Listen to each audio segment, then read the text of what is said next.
to them for the fun of it.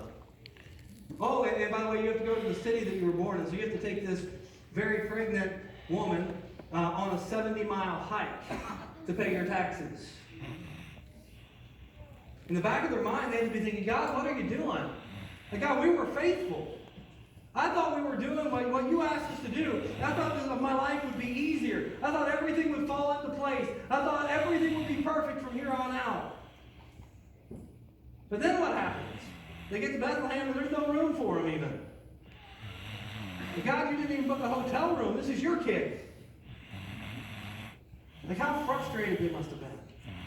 Their compliance was rewarded with chaos, and so is ours. So often, isn't it? God, I'm going to do what you want me to do. Be where you want me to be. Kids get sick. Things are going wrong. Cancer, an affair. That's just all.